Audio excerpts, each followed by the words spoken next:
hookups, correct. Mga booking, ayan, sa mga LGBT. Booking talaga, Sa mga kapatid natin dyan sa LGBT na lagi tumutunog ang mga telepono dahil sa mga dating.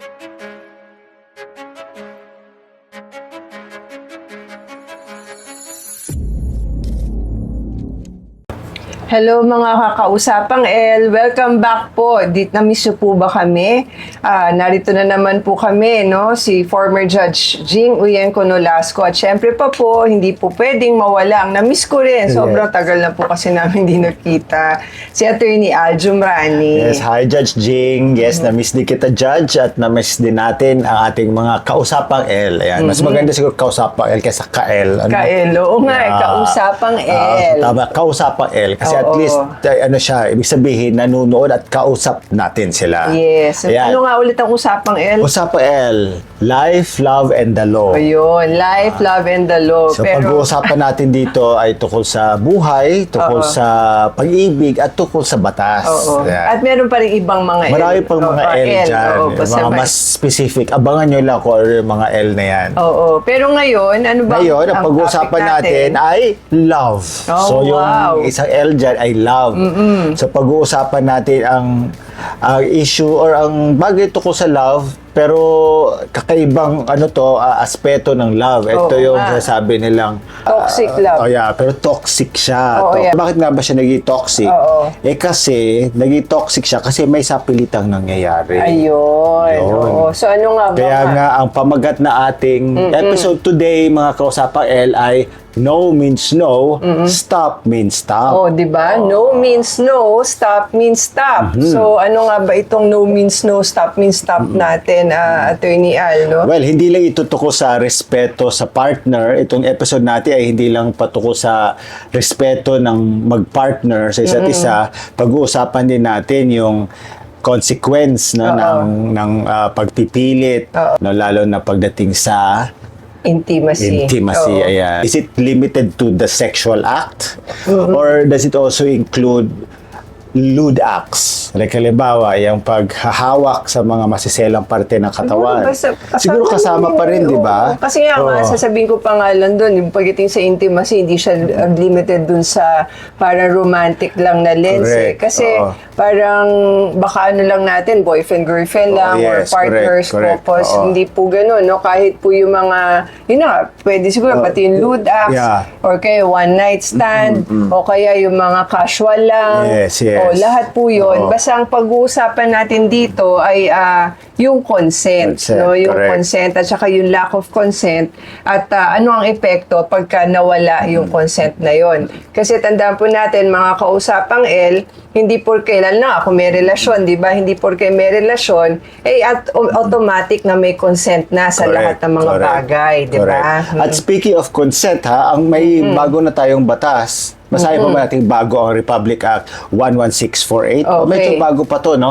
Dahil sa batas na ito, merong specific age na sinasabi na capable o kayang magbigay ng consent ng isang tao. At ito ay 16 years old. Bago na ipasa itong batas na to, under the revised penal code, ang age of consent ay 12. So kaya ang isang 12-year-old and below ay hindi siya capable of giving consent, or even if capable siya pero under the law immaterial ang consent. Ngayon tinaasan na, naging 16 na. So kahit may consent, kahit may consent, mag-boyfriend, no? Mag-boyfriend, ngayon ang babata pa, may may mga sexual intimacy na, no? Pero because of that law, basta below 16 yan, ay nako, parang wala pa rin consent na tinatawag. Now ngayon, para doon naman sa above 16 years old, doon ngayon tinitingnan kung merong consent o wala. Doon natin At saka, pero importanteng dinawin natin na hindi po ito limited sa mga hetero couples lang or partners. Straight partners, babae at lalaki lang. Pwede po ito kahit sa same-sex partners. At yun na nga po, hindi rin po siya limited dun sa may romantic relationship. Pwede casual lang. Casual sex, o nag-one night stand kayo, yung mga ganyan.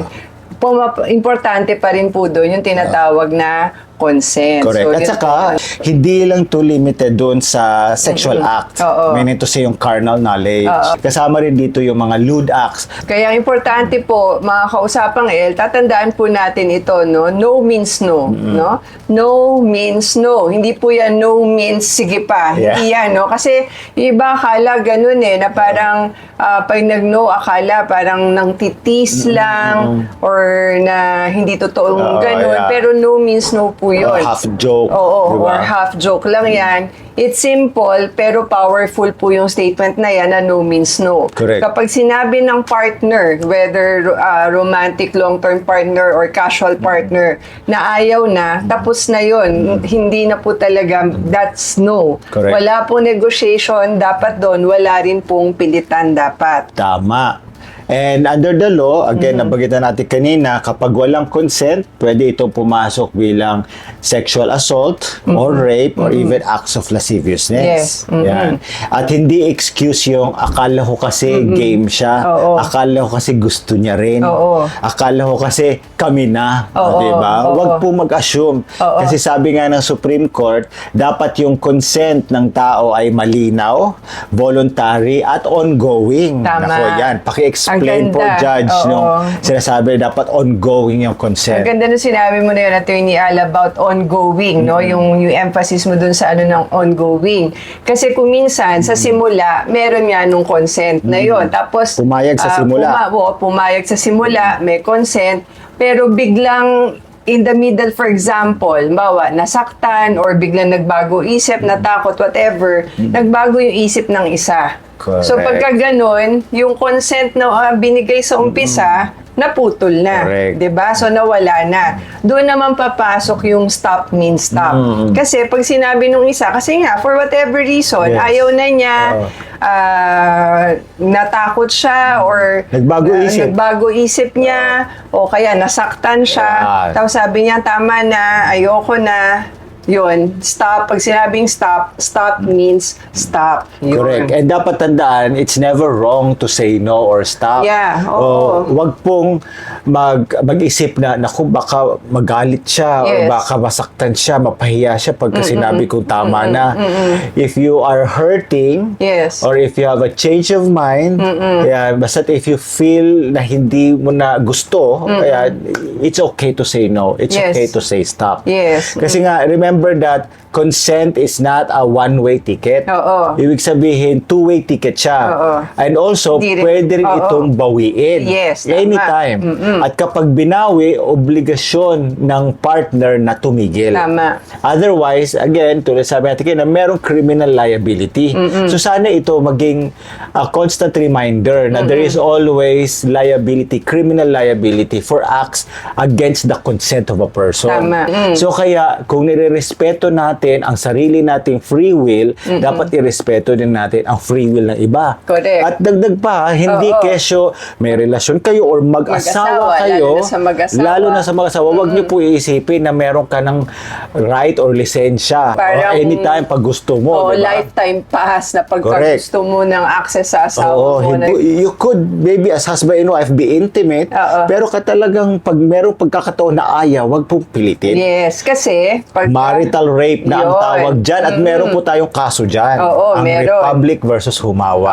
Oo, yun. No, landmark case Yan, natin landmark yan. case. No? Kaya dapat tandaan na hindi porke kasal, Attorney Al, Ay pwede mo nang pilitin. At saka ang pagkakasabi ng Supreme Court doon, your spouse or your partner is not your property. Yes. Pero nakakakilig pag sinabi sa iyo, akin ka na.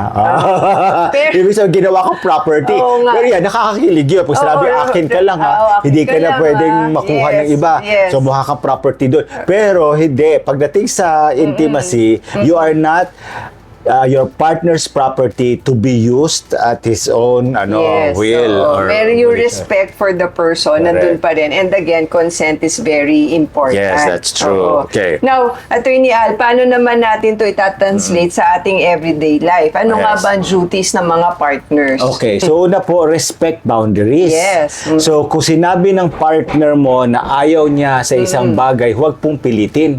Pangalawa, communicate clearly. Hindi pwedeng assumption lang. Tama. Magtanong, makinig, at syempre respetuhin yung sagot. At pangatlo, alamin o know the law. Sa Pilipinas, dami na po nating batas dyan.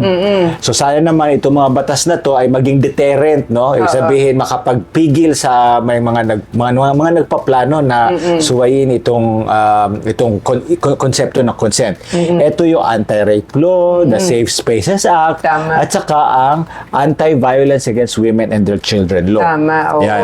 At ang mga ito ay applicable in different situations. Hindi lang po limited itong usapin na ito sa mag-asawa, hindi lang din po limited sa may romantic relationship. Kahit nga yung casual, or kahit yung one-night stand, oo. nagkita lang sa LRT or MRT.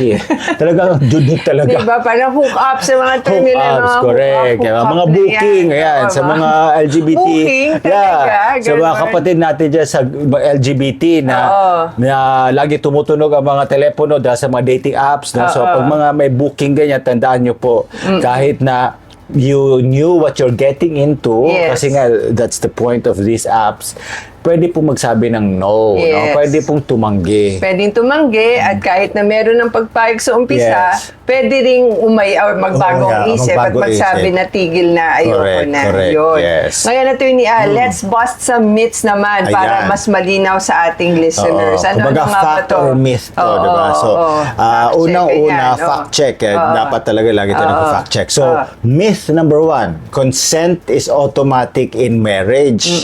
So, fact, hindi po totoo yan. Oo. Meron po tayo marital rape sa Pilipinas. So, kapag pinilit po si Mrs. or pinilit si Mr., ay rape na po ang tawag dyan. Yes, pero yung Republic versus Sumawan, babae. Babae po, babae. Yung rape po kasi, taga sa babae na talaga Oo, nag-apply. Pero sa sexual assault naman yun. Oo, wala pang test case about Wala pa Oo. test case. Kasi wala naman kasi penetration sa lalaki committed by a woman eh. Although pwede naman.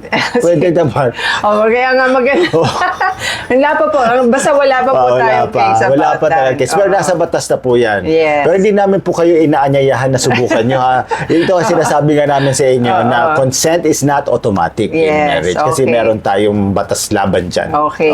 Now, myth number 2. Kapag nagsimula na, hindi na pwedeng umatras. Ano yung track and field? Ba't tumakbo ka? Diretso ka na? Sabihin kasi na iba, pumayag ka naman sa umpisa before we started. Correct. Diba? Nag-agree ka. Bakit ngayon bigla nagbago ang isip? So, myth pala yun. Myth yun, no? Bakit? Fact, dapat po, yung consent is continuous. Ayun. No? Ibig ko sabihin, ongoing. Correct. So, pwede itong bawiin at any time as we discussed earlier. For Correct. whatever Correct. reason, Correct. bagong isip, nasaktan, Yan. ayaw na, uncomfortable, Yeah. pwedeng bawiin. O kaya dahil stop. may Shopee delivery. Ang may Shopee Ayan, delivery. Tapos ayaw na. Biglang, gusto na siya Shopee. Sabi niya, ayoko na muna. Ayoko muna mag-unboxing muna ako. Mag-unboxing muna ako, ganyan. Siyempre, wag niyang pilitin. Ano ba? Nabitin ako. Ay, hindi pwede. Yes, Kapag oo. sinabi talaga ayaw na, Ayaw regardless of the reason, kahit selfish reason pa yan. Yeah. Ini-emphasize natin is yung consent po, hindi po porque nagbigay ng consent sa umpisa, i-assume na continuous yun. That's right. Okay, ano pa? Attorney Ito Al? pa, myth number 3. Applicable lang ito sa hetero o opposite sex couples. Okay. So, ang totoo po niyan, mga kausapang L, consent applies to all. So, same sex, lalaki to lalaki, babae to babae, At- also to casual, mga one-night stand, at saka to married couples. So, hindi po siya applicable lang sa mga hetero or romantic relationships. Yes, or so, long walang term. exception. Yes, Diba? so basta po yun, usapang consent, ang pinano natin, Yes. yun po yun. Ang ganda ng mga myth busting natin na ito. I'm sure baka may maisip pa po kayo ng myths or mga paniniwala na hindi pala totoo, let us know po. At Correct. sana po mas marami pang taong makaalam para mawala na nga ang mga maling paniniwala natin. Now, Attorney Al, let's imagine na scenario naman, o magjowa, nag-date, tapos Yes. nag-decide na maging intimate. In the middle, one partner says, wait, stop. O yan. Ano ang tamang response? Simple lang. Pag sinabing stop, itigil. Diba? Sa traffic nga, pag sinabing stop, tumitigil tayo Tapos yung mga nagbibit ng red light, di ba hinuhuli sila? So, ganun din. Pag pinilit mo, meron talagang consequence dyan. So, walang tanong-tanong na bakit stop? At wala ding guilt tripping. Tama. Lalo na sa mga date, di ba? Yes. Kasi paminsan, sa pag-date kasi, best foot forward ka. Lagi mo ini-impress. Tapos, nag-invest ka dyan. Emotions mo, oras mo, paminsan gumagastos ka para sa suot mo, sa pananamit mo, at saka syempre sa pagkain. Kung halimbawa nag-date ka, kumain ka sa labas. Tapos hindi mo makuha yung gusto mo. So are you willing to risk it? No? Dahil lang na-disappoint ka, nalungkot ka, so pipilitin mo. At remember, kung umabot ito at posible aabot talaga sa korte yan, lalo na masyado na aware din ang mga tao ngayon, nako, hindi valid defense ang nagsimula na kami, so dapat tapusin. Ayan. At kung mag-asawa pa, pwede ito maging kaso nga ng marital rape. At pwede ring maging violation ng vowsy. Kung lalo kung babae. Correct. Lalo na kung babae ang victim. At hindi po limited sa mag-asawa Correct. yun. Oo, ang vowsy. Tapos remember, ang vowsy nga, pwede ang offender mo doon, kapwa babae din. Yes, tama. Yan. Kaya dapat po malinaw. Lagi namin ito ine-emphasize. So, at this point, dapat po malinaw na sa lahat ng ating mga kausapang L na consent is continuous. It should be ongoing and it can end anytime. Correct. Kaya nga po, no means no. Stop means stop. Yeah, correct. So just because they're silent, hindi ibig sabihin okay sila. So it's best to ask. No, like halimbawa you're being intimate. So ang tanong mo dyan, are you okay? Okay ba to? Okay na ba, I don't wanna get there. Okay na ba? Gusto mo ba to? I mean, they may sound kinda parang obscene siguro, pero hindi siya obscene, especially when your point is you want to make your partner comfortable. Tsaka yun na nga, parang lalo na nga pag narinig mo nga na yun na nga nag-aaray na or nagsa-stop na sa'yo. Tapos kahit hindi ka magsalita pero may pushback na. Ayan. At saka meron na movements, alam mong parang pumapalag na. Pumapalag. So, depende talaga sa body language mo din, yung partner mo din, kung okay pa siya. And yun na nga, pagka tinuloy mo pa rin yun, parang ano ka naman, di ba? Para kang ewan naman nun. Hindi ka naging sensitive to your partner's needs, no? Lalo na nga, kung yun na, nakapansin mo na, ayaw na, tinuloy mo pa rin, tapos hindi mo malaki na musta after. At actually, kahit maging okay na siya after, na parang it doesn't change the fact na na-violate mo siya. Paano ko nag-apologize? Depende. Nag-apologize siya, pero ang tanong, nagkaroon ba ng forgiveness? Yun nga. Yung at saka sincere ba sincere ba yung apology? Under the law, violation talaga siya. And in fact, to be strict about it, the forgiveness by the private complainant doesn't erase the crime. Yun na nga. Ayan. Diba? So, mga kausapang L, ito, ulitin po natin ulit, no means no, stop means stop. Hindi lang po ito isang slogan, kundi prinsipyo ng respeto at batas. Applicable po ito sa lahat ng uri ng relasyon. Maging ito po ay hetero or yung opposite sex, same sex, o kaya naman po married or boyfriend-girlfriend or casual or kahit na hookups lang. Lahat po kasama doon. Tama. At syempre, we are here always to listen to you. Kung meron po kayo mga questions po about the show, una-una sana may natutunan po kayo. At kung meron po kayo mga questions, feel free to message us. At sana din po ma-share nyo po itong aming episode na ito sa mga friends ninyo because they might just need this one day. Yes. Kasi pag-spread po ng awareness, malaking tulong po para maiwasan ang abuse at exploitation para po sa mas malusog or healthy na relationship. Tama, which is needed. Kasi kung minsan tatahimik na lang akala nila natatakot na, nahihiya. At saka, madalas kasi sa atin, we assume too much. Like we assume it's okay. Yes. We assume that it's acceptable. Pero hindi, we have to ask our partner, is this okay? Do you accept this? Are you okay with this arrangement? You should not prioritize your pleasure over your partner. Yes, lalo na kung alam mo nga na in pain, tapos diretso ka pa rin, diba? So mga kausapang L, maraming salamat po sa pakikinig at panunood. This has been Usapang L with me, former Judge Jing Uyenko Nolasco. And your, abogado ng bayan, Atty. Al Jumrani. Maraming salamat po until the next episode, dito pa rin sa Usapang L.